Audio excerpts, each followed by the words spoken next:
Dear student,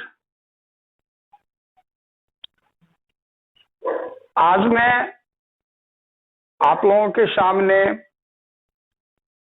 unit second algebra से matrices chapter start करने जा रहा।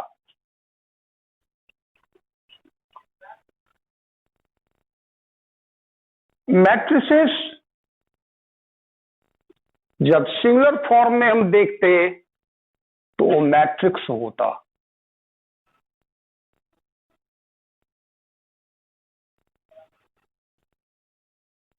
अब सवाल ये उठता कि मैट्रिक्स को डिफाइन किया जाए, अर्थात इसका फॉर्मल डेफिनेशन देने से पहले, औपचारिक परिभाषा देने से पहले यह आवश्यक हो जाता कि मैं कुछ टर्म्स को समझ लूं। आप जानते होंगे कि ये हॉरिजॉन्टल लाइन आप कहते हैं और ये वर्टिकल लाइन आप कहते हैं। अब मैं यदि कुछ नंबर्स को हॉरिजॉन्टली प्लेस करूं, जैसे 2, 3, 4, तो ये हॉरिजॉन्टल लाइंस ऑफ नंबर्स कहलाएगा, जिसे मैं आगे चल के रो बोलूंगा। साथ ही वर्टिकल लाइन जैसे 1, 2, 3, तो ये जो नंबर प्लेस किए गए हैं अलोंग वर्टिकल लाइन, जिसे मैट्रिक्स में जाने के बाद ये जो वर्टिकल लाइंस ऑफ नंबर्स है, इसे मैं कॉलम बोलूंगा। ये दो बातें जान लेना है। अब मैट्रिक्स को डिफाइन करने को यदि मैं चलूं तो n ordered rectangular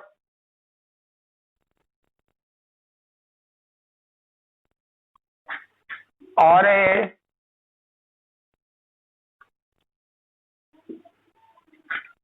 of numbers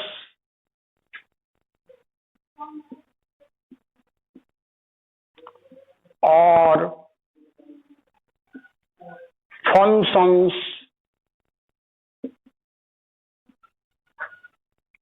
is called a matrix।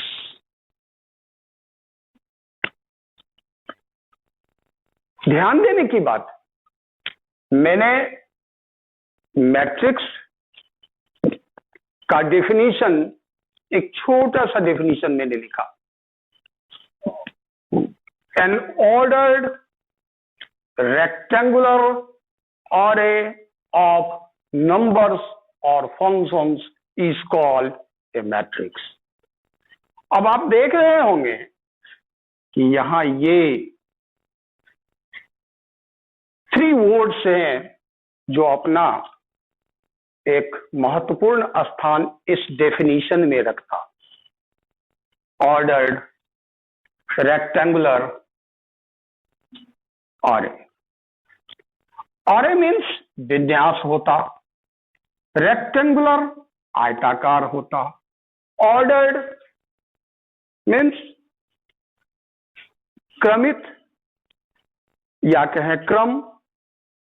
तो अब यहां सवाल ये उठ जाता कि इसे समझने के लिए मैं एक एग्जाम्पल के द्वारा जाना चाहूंगा। मान लें कि मुझे एक इंफॉर्मेशन दी गई कि दो स्टूडेंट्स संजीव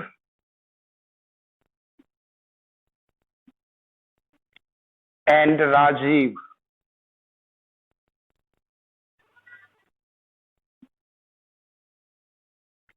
के द्वारा क्रमशः फिजिक्स,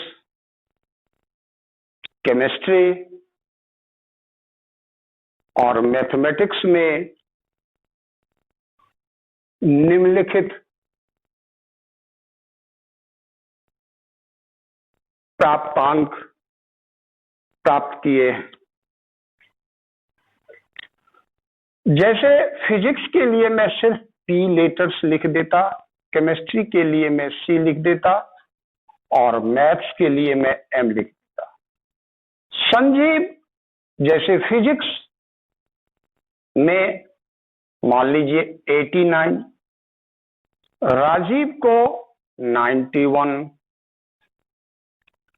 केमिस्ट्री में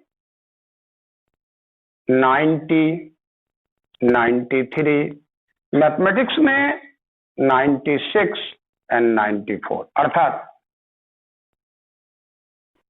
संजीव और राजीव दोनों का मार्क्स क्रमशः फिजिक्स, केमिस्ट्री और मैथमेटिक्स में निम्नलिखित है।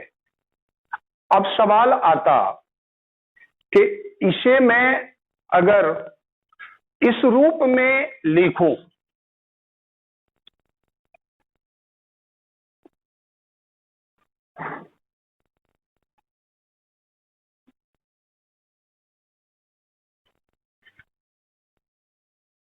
तो अब आप गौर करें कि यहां पे ये बिग ब्रैकेट्स डाल दूं या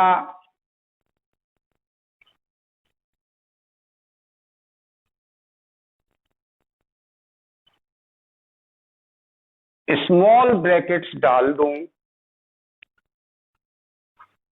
या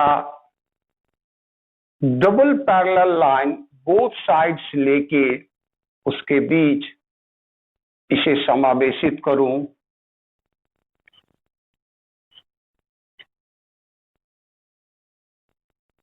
तो ये कैसा लगता? तो निश्चित रूप से यह एक रेक्टेंगुलर विन्यास है। अरे मीन्स विन्यास होता आयताकार विन्यास है और इसे मैं मैट्रिक्स के नाम से जानता। अब ऑर्डर की बात है तो यदि मैं फिजिक्स और केमिस्ट्री में प्राप्तांक को इंटरचेंज कर दूं तो अभी जैसे यहां 89 हमें संजीव के द्वारा फिजिक्स में प्राप्त किया गया मार्क्स बता रहा है, लेकिन जब मैं दोनों को इंटरचेंज कर दूं तो यहां 90 आ जाएगा जो संजीव के द्वारा केमिस्ट्री में प्राप्त प्राप्तांक को बताएगा, मार्क्स को बताएगा। अतः यहां ऑर्डर भी है, इसलिए मैट्रिक्स की परिभाषा है N ordered rectangular array of numbers or functions is called a matrix। अब यहां दो तरह के यहां लाइंस ऑफ नंबर्स हैं, एक हॉरिजॉन्टल और दूसरा वर्टिकल। अब ये हॉरिजॉन्टल लाइंस ऑफ नंबर्स जो है, जो कि यहां दो नजर आता है हमें, इसे मैं रो बोलता। अब यहां दो है तो ये टॉप से बॉटम की ओर आने पर रो की संख्या बढ़ती चली जाएगी, अर्थात ये फर्स्ट रो कहलाएगा जिसे मैं R1 से डिनोट करूंगा, ये सेकेंड रो कहलाएगा जिसे मैं R2 से डिनोट करूंगा, और ये अब कॉलम, ये वर्टिकल लाइंस ऑफ नंबर्स जो है इसे मैं कॉलम कहूंगा। अब लेफ्ट से राइट जाने पर, जैसे ये कॉलम, फर्स्ट कॉलम C1, ये सेकंड कॉलम C2 और ये थर्ड कॉलम C3, अर्थात ये फर्स्ट रो, ये सेकंड रो, ये फर्स्ट कॉलम, ये सेकंड कॉलम और ये थर्ड कॉलम हुआ। अर्थात मैट्रिक्स एक अरेंजमेंट है, वो भी रेक्टेंगुलर, किसका, नंबर्स का या फंक्शंस का। अब मैं आगे बढ़ता,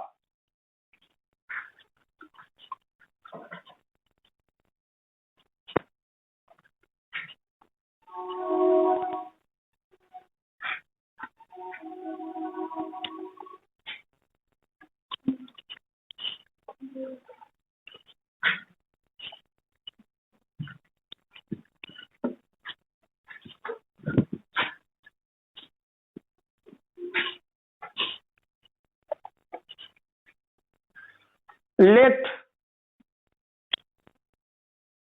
A equals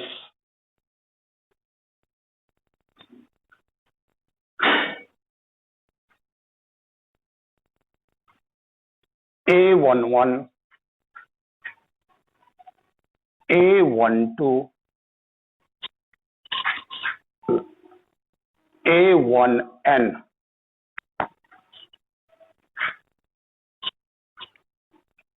A21, A22, A2n,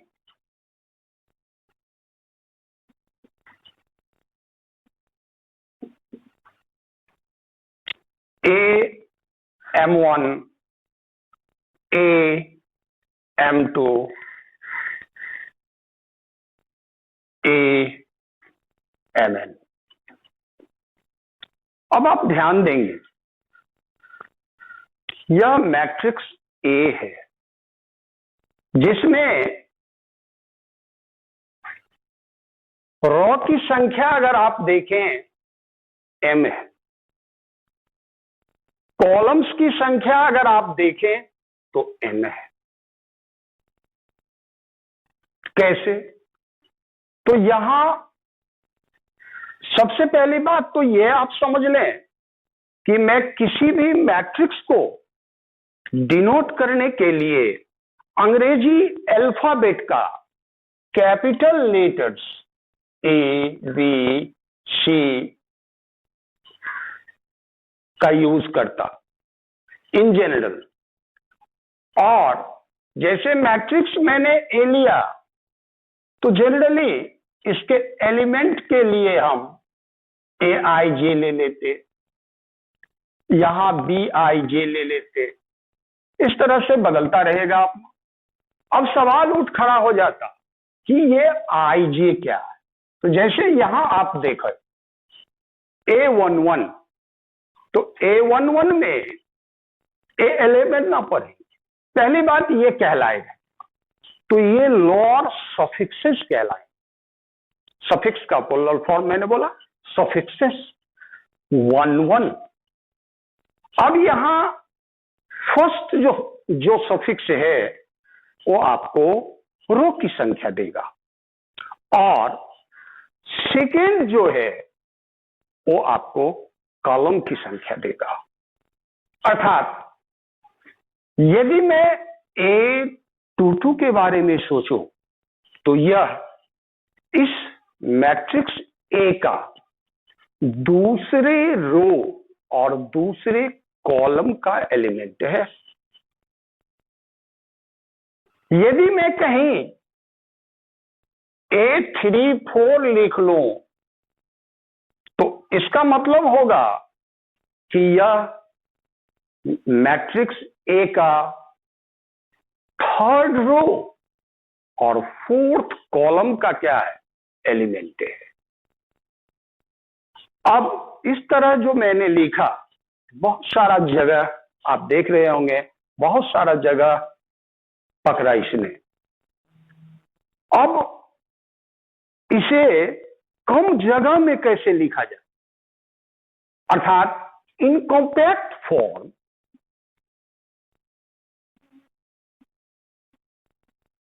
in compact form, matrix A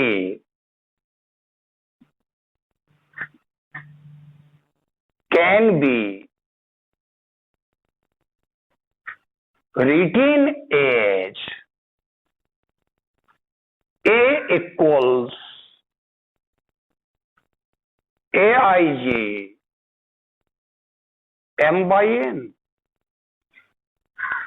घबराना नहीं है, मैंने लिखने के क्रम में यहां दिखाई देता होगा कि m क्रॉस n, लेकिन नहीं, ये m by n ही पढ़ा जाएगा, उसके बारे में मैं बोल रहा। साथ ही साथ ये I जो है, I 1 से लेकर m तक वैरी करेगा, J 1 से लेकर n तक वैरी करेगा। और ये भी समझ लें कि I और J बिलोंग करेंगे n में। n जानते होंगे आप लोग बेहतर, n means set of natural numbers. क्यों? तो चूंकि ये एलिमेंट्स का पोजीशन बताता है। ये जो मैंने Aij लिया, यह जनरल एलिमेंट हुआ, ये जनरल एलिमेंट हुआ। और जहां I पर ये लिमिटेशंस आ गए, J पर ये लिमिटेशंस आ गए। जैसे यदि मैं कहीं मैट्रिक्स A ले लूं 3 2 4 5 6 7, तो सवाल आता कि यह मैट्रिक्स 3/2 कहलाएगा। अब 3/2 है क्या, मैं उसके बारे में आगे बोल रहा। 3/2 है क्या, ऑर्डर ऑफ मैट्रिक्स। तो ये 3/2 मैट्रिक्स जो मैं बोलूंगा, तो यहां अगर मैं इसको कॉम्पैक्ट फॉर्म में डालूं तो A इक्वल्स Aij लिखने के बाद लिमिटेशंस ऑफ I क्या होगा, तो 1 से लेकर कहां तक, 3 तक। और J पर 1 से लेकर कहां तक, 2 तक। अर्थात आप कह सकते हो ऐसे भी कि I का मान 1 2 3 और J का मान, कि ये तो मालूम है कि I और J किस सेट में बिलोंग करेगा, नेचुरल के सेट में बिलोंग करेगा। तो फिर सवाल कहां उठता, चूंकि 1 और 3 के बीच में तो यही 1 से लेके 3 तक तो यही 3 नेचुरल आते, 1 से 2 तक तो यही 2 नेचुरल आते। तो आप ऐसे भी लिख सकते। और ये मैट्रिक्स ए का कॉम्पैक्ट फॉर्म है। अब यहां बहुत सारी बातें हैं, आप ध्यान से सुनेंगे। ये मैट्रिक्स ए है जो कॉम्पैक्ट फॉर्म में A इक्वल्स Aij लिखा गया, जिसमें नंबर ऑफ रॉस m है, नंबर ऑफ कॉलम्स n है। अब सवाल रहा कि इसमें टोटल नंबर ऑफ एलिमेंट्स क्या होगा। ठीक है, बिल्कुल सहज है, आसान है। यदि मैट्रिक्स ए में नंबर ऑफ रोज m है और नंबर ऑफ कॉलम्स n है, तो कुल एलिमेंट्स की संख्याएं mn होगी, अर्थात m और n का प्रोडक्ट। एज फॉर एग्जाम्पल, ये जो मैट्रिक्स ए है जिसमें रो की संख्या है 3 और कॉलम्स की संख्या 2 है, तो कुल एलिमेंट्स की संख्याएं वहां 6 होगी। दूसरी बात, order of A matrix, order of A matrix, just आप मैट्रिक्स यहां देखें, ये जो मैंने साइड में लिखा, इस मैट्रिक्स के अंदर रो की संख्या 3 है और कॉलम्स की संख्या 2 है, अर्थात यह 3/2 ऑर्डर का मैट्रिक्स कहलाएगा। 3/2 ऑर्डर का मैट्रिक्स कहलाएगा, अर्थात A is a matrix of order 3/2। लिखते हम 3x2 जरूर है, लेकिन हमेशा पढ़ने में ध्यान रखना है कि 3/2 ही पढ़ा जाएगा। अब इसमें आ जाते, जनरल फॉर्म में आ जाते। ये मैट्रिक्स ए के लिए मैंने जनरल फॉर्म डाला, which has m rows and n columns. So its order is m by n. So m by n is the order of matrix A. It means if we say the order of a matrix is 4/3, so it is clear. Matrix has 4 rows and 3 columns. Matrix में रो की संख्याएं और column की संख्याएं order से स्पष्ट हो जाता। यदि मैं कहीं इस तरह लिख दूं कि B is a matrix of order 4/5, it means हमें क्या क्या जानकारी मिलेगी, ध्यान देंगे। पहली जानकारी, matrix B has 4 rows. Matrix B has 5 columns and total number of elements या entries is 20. 5 into 4 into 5, that is 20, अर्थात इसमें कुल 20 एलिमेंट होंगे। अब एक छोटा सा सवाल मैं आपसे करता हूं। मैं कह दूं कि B is a matrix whose order is 4/5, तो नंबर ऑफ कॉलम्स बताओ, तो आप कह देंगे 5। नंबर ऑफ रो बताओ, तो आप कह देंगे 4। मैं ऐसे भी आपसे क्वेश्चन कर सकता हूं कि B is a matrix of order 4/5, तो इसमें किसी भी रो में एलिमेंट्स की संख्याएं क्या होगी? तो रो शब्द सुन के बच्चे 4 बोल देते, जो गलत होगा, गलत आंसर होगा। ध्यान से सुनेंगे, गलत होगा, बिल्कुल गलत। आप यहां ध्यान दें कि अगर देखिए ये 3/2 ऑर्डर का है, तो नंबर ऑफ रो सही में 3 ही है, R1, R2, R3, first row, second row and third row. लेकिन किसी भी रो में आप जाएं तो वहां नंबर ऑफ एलिमेंट्स किसी रो में उतना ही है जितना उसमें कॉलम्स की संख्याएं हैं, अर्थात प्रत्येक रो में कितने एलिमेंट हैं? 2। अब ठीक उसी तरह अगर मैं ये सवाल कर दूं कि मैट्रिक्स ये जो ए है जिसका ऑर्डर क्या लिखा गया है 3/2, मैं कह दूं इसके किसी भी कॉलम में कितने एलिमेंट्स हैं, कॉलम में कितने एलिमेंट्स है, मेरा क्वेश्चन ये है। तो आप 2 नहीं बोल देना। नंबर ऑफ कॉलम्स 2 है यार। किसी भी कॉलम में एलिमेंट्स की संख्या है 3 है, रो की संख्या के बराबर। अर्थात अब आप ऐसे समझे कि अगर किसी मैट्रिक्स का ऑर्डर हमें मालूम है तो पहली बात मैं ये बता सकता कि इसमें रो की संख्याएं क्या है, इसमें कॉलम्स की संख्याएं क्या है। तीसरी बात, कुल एलिमेंट्स की संख्याएं क्या है। और फिर चौथी बात, किसी भी रो में कितने एलिमेंट हैं। और पांचवी बात, किसी भी कॉलम में कितने एलिमेंट्स हैं। बच्चे जब आंसर करते रहते तो यहां उनसे चूक हो जाती, तो कृपया आप ध्यान दें मेरी बात पे। यदि मैं कह दूं कि A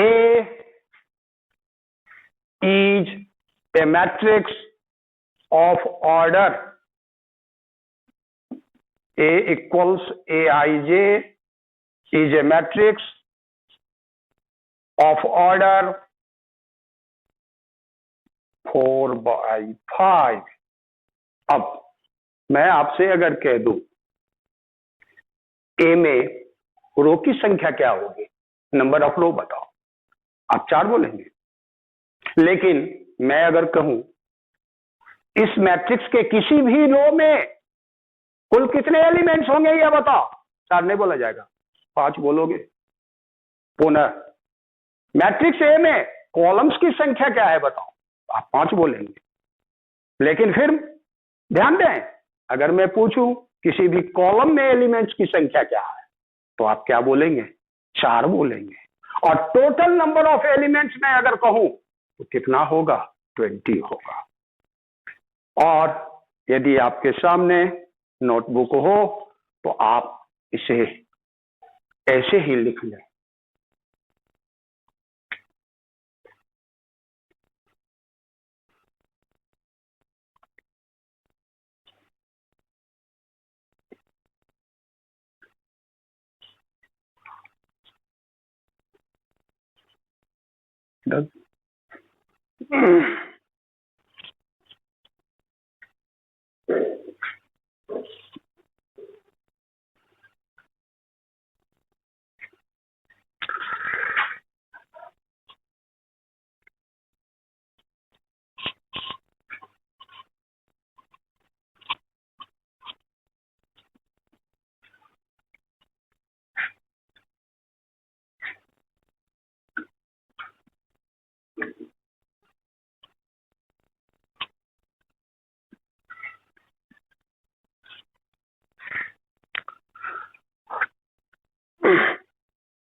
आगे हम लोग टाइप्स ऑफ मैट्रिसेस पढ़ेंगे,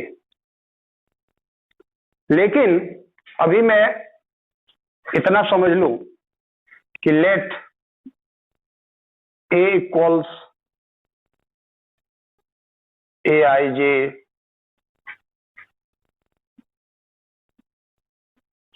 एक मैट्रिक्स है whose order is m/n, whose order is m/n। तो यहां 3 संभावनाएं, जबकि अभी मैं टाइप्स नहीं बता रहा, फिर सुन लीजिए। और ये बात सिर्फ इसलिए बता रहा मैं कि कुछ प्रॉब्लम्स जो मैं अभी बताऊंगा तो उसमें इस बात की जरूरत होगी। तो यहां पहला केस होगा when m बराबर n होगा, तो ये स्क्वायर मैट्रिक्स कहलाएगा। समझ रहे हैं? अर्थात अगर किसी मैट्रिक्स में रो की संख्याएं कॉलम्स की संख्या के बराबर हो जाए तो मैं उसे स्क्वायर मैट्रिक्स कहूंगा। when m greater than n, m greater than n कहने का मतलब हुआ कि रो की संख्याएं अधिक है, ज्यादा है। किसकी संख्या से? कॉलम्स की संख्या से। तो जरा सा आप जरा ये बात देखें, तो मान लीजिए आप भूल जाओगे, आपको याद ना रहेगा, तो आप क्या करो, चलो भाई 310245, अब आप देखो दोनों साइड से सटका और नीचे ऊपर लटका, देख रहे हैं, अर्थात ये वर्टिकल मैट्रिक्स कहलाएगा, ये वर्टिकल मैट्रिक्स कहलाएगा। अगेन तीसरा condition, when m is less then, अर्थात रो की संख्याएं हमें कम रखनी है, जैसे 1 3 5 2 1 7। अब आप देखें, ऊपर से सटका, नीचे से भी सटका और दोनों साइड में फटका, देख लीजिए, तो ये हॉरिजॉन्टल मैट्रिक्स कहलाएंगे, ये हॉरिजॉन्टल मैट्रिक्स कहलाएंगे।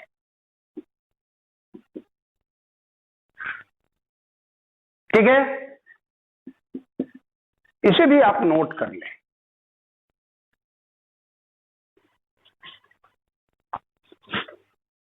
अब फिर मैं बोल देता, अभी मैं टाइप्स में नहीं गया, कुछ प्रॉब्लम मैं बताऊंगा जिसमें इसकी जरूरत होगी हमें।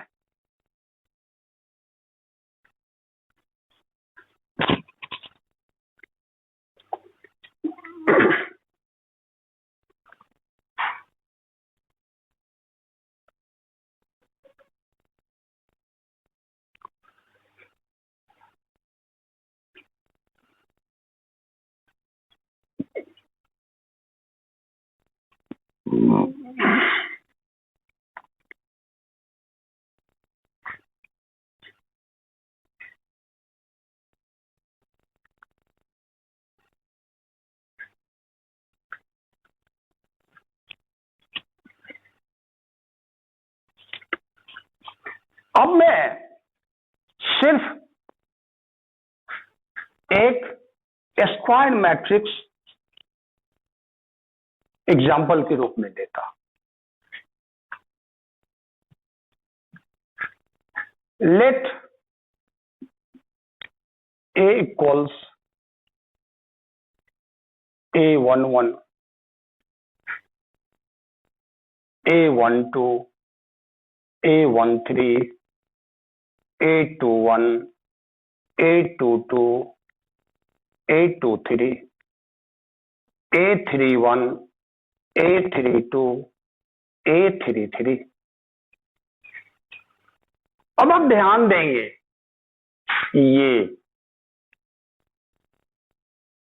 ये आप देखें,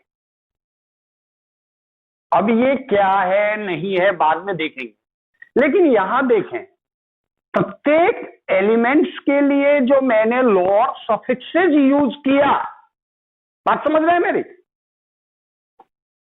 वो इक्वल्स 1 1 2 2 3 3, अर्थात यहां I इक्वल्स J है।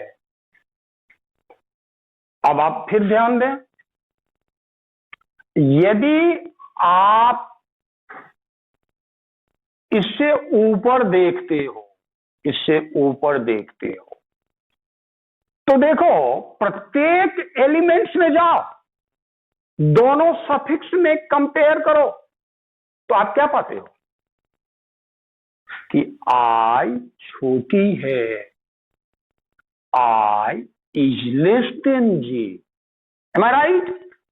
और पुनः यदि आप नीचे आ जाते हो तो आप देख सकते हो यहां क्या माजरा है, तो यहां I ग्रेटर देन J। इसमें बहुत सारी बात है, प्रिंसिपल डायगोनल या लीडिंग डायगोनल एलिमेंट्स होगा, जो आपको आगे हम बताएंगे। आप सोचते होंगे कि सर ये क्यों भी यहां बीच में ही ले आए, square matrix, horizontal matrix, types पढ़ाते वहां पढ़ाते ना बाबा ना। देखिए आपके किताब में कुछ इस तरह के प्रॉब्लम्स हैं कि अगर कोई मैट्रिक्स ए आई जे जिसका ऑर्डर आपको दे दिया जाएगा, जैसे 3/2 ऑर्डर का है, कह दिया जाएगा कि इसका एलिमेंट्स जो है ए आई जे ओ इस रूप में परिभाषित है आई प्लस जे। तो मैट्रिक्स एफ कंस्ट्रक्ट करो, अर्थात क्वेश्चन यूं पूछा जाएगा, construct A matrix of order 3/2 A equals Aij whose elements are defined as Aij बराबर I प्लस जे। अगर इस तरह से आपके सामने क्वेश्चन होगा तो इसमें ऐसा भी तो क्वेश्चन बन सकता कि A equals Aij of order 3/3, तब आपको दे दिया जाएगा कि इसका एलिमेंट्स ए आई जे इस रूप में परिभाषित है। हो भाई साहब, क्या? तो 2i if i less than j, i plus j if i equals j, और 3j if i greater than j. अब आप बताएं, ये दोनों ही प्रॉब्लम कहां हुआ? पहले ध्यान से सुने मेरी बात को। ये बोर्ड पे आए, भाषण देना शुरू कर दिए, इससे नहीं होता। आप प्रॉब्लम्स कैसे बनाओगे, कैसे सोचोगे? तो ये जो मैट्रिक्स मैंने अभी डिफाइन किया उससे रिलेटेड बहुत सारी बातें मैंने बोला। पहली बात फिर मैं एक बार रिपीट कर देता, ध्यान से सुन लो, कि अगर एक कोई मैट्रिक्स है m/n ऑर्डर का, तो हमें उससे क्या क्या जानकारी मिलती? सबसे पहली बात, order of matrix is m/n, it means number of rose m होगा, नंबर ऑफ कॉलम्स n होगा, कुल एलिमेंट्स की संख्याएं, total number of elements mn होगा, मतलब दोनों का प्रोडक्ट ले लो, ठीक है। उसके बाद सवाल ये उठ खड़ा होता कि हमसे अगर कोई पूछेगा कि में एलिमेंट्स की संख्या क्या होगी, तो कॉलम की संख्या के बराबर होगी, अर्थात n होगा, और किसी भी कॉलम में एलिमेंट्स की संख्या क्या होगी, तो रो की संख्या के क्या होंगे, बराबर होंगे, अर्थात m होंगे, जिसको मैंने पहले एक्सप्लेन कर दिया। अब ये दूसरे ढंग का, इस तरह का भी बहुत सारा क्वेश्चन होगा आपके किताब में।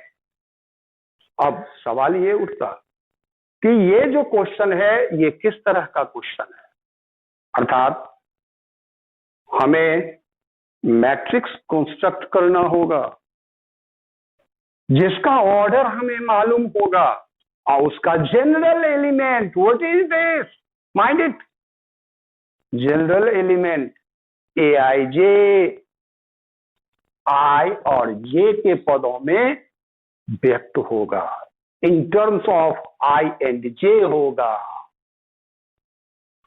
तो ऐसे प्रॉब्लम को बनाने के लिए आप क्या, तो यहां पे ये चीज मैं सिर्फ और सिर्फ इस तरह के प्रॉब्लम्स के लिए बताया। हो सकता है एनसीईआरटी की किताब में इस तरह का प्रॉब्लम्स ना हो, लेकिन आप खुद से पूछो क्या इस तरह का क्वेश्चन बन सकता है कि नहीं।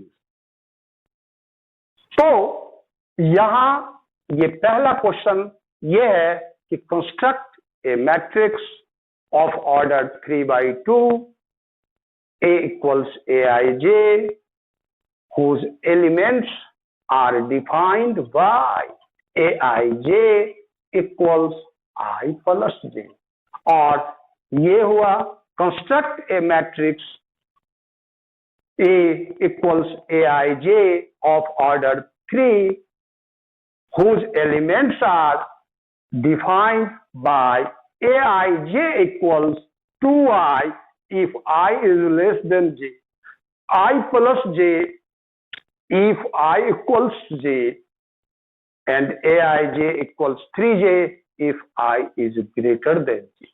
तो आप क्या करें?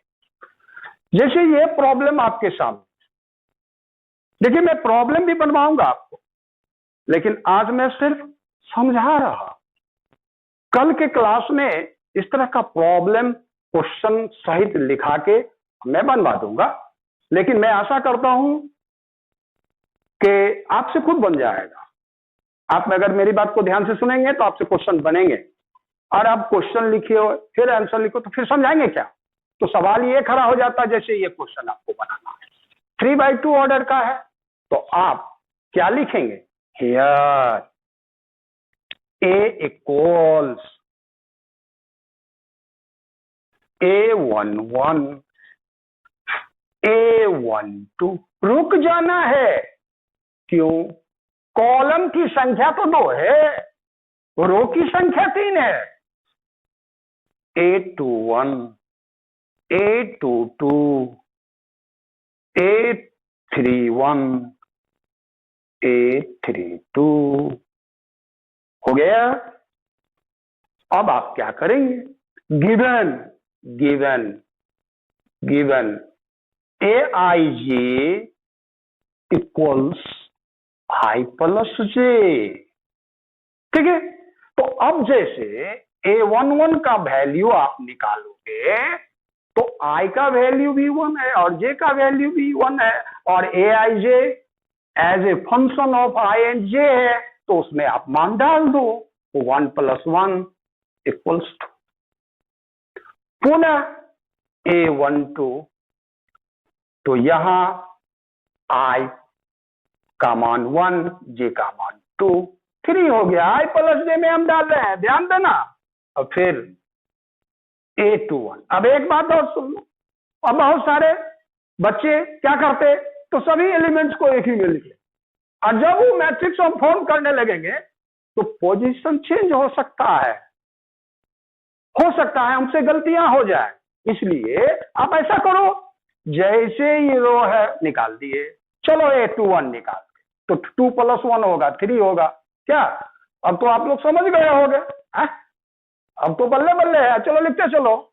और ये A31 है तो ये कितना होगा, 4 होगा, और ये A32 है तो ये कितना होगा, 5 होगा। देयरफॉर A इक्वल्स कितना होगा भाई, 2 3 3 4 4 5। सही, आपका मैट्रिक्स हो गया। अब ये जो क्वेश्चन आप बनाएंगे तो ये तो कॉन्सेप्ट रहना चाहिए ना कि I लेस देन J, ये ऑर्डर 3 का है ओ बाबू साहब, तो ये ऑर्डर 3 का है, तो इसी तरह A आप लोगे, लेके बराबर ये होगा। तो अब आप A11 का मान जो निकालोगे, तो यहां तो सफिक्स जो है I और J का वैल्यू बराबर है हो, तो यहां I और J जब बराबर है तब तो AIJ I प्लस J होगा, 1 + 1 लगेगा। A22 जब निकालोगे तो फिर I और J इक्वल्स है, ये कंडीशन आएगा, तो फिर 2 + 2 कितना होगा भाई साहब, बोलिए इसका वैल्यू कितना होगा, A22 का वैल्यू कितना होगा, 4 होगा। क्या समझ रहे मेरी बात को। और फिर A33 तो फिर इसी कंडीशन को फॉलो कर रहा है, नहीं कर रहा क्या, तो फिर यहां क्या होगा वैल्यू, 3 + 3 दैट इज कितना, 6, इसका मान 2, इसका मान 4, इसका मान 6। अब अगर आप A12 निकालने जाते तो I का मान 1 है, J का मान 2 है, तो I लेस देन है J से, ये कंडीशन आएगा ओ भाई साहब, ये कंडीशन आएगा I लेस देन J, तो 2I that is 2 × 1 that is 2, A12 का वैल्यू 2 होगा भाई साहब, समझ रहे। फिर A13 का वैल्यू भी 2 ही होगा, लेकिन A23 का वैल्यू इस कंडीशन के अंतर्गत है, लेकिन I का वैल्यू यहाँ 2 है, तो ये 4 होगा, अर्थात A23 का वैल्यू क्या होगा, 4 होगा। पुनः आप यहां जब आते हो तो A21, तो देखें I बड़ी है किससे, J से, क्या देख रहे हैं आप लोग, I बड़ी है J से, तो कौन सा कंडीशन आएगा, ये आएगा। तो अब यहाँ 3J है, तो 3J का वैल्यू कितना है, 1, तो यहाँ 3 × 1 होगा, दैट इज A21 का वैल्यू कितना होगा भाई, आपको नहीं मालूम, मैं बोलूं 3 होगा, गलत है क्या। फिर A31, तो A31 भी वही होगा, क्या होगा, 3 होगा। क्योंकि जे का वैल्यू 1 है।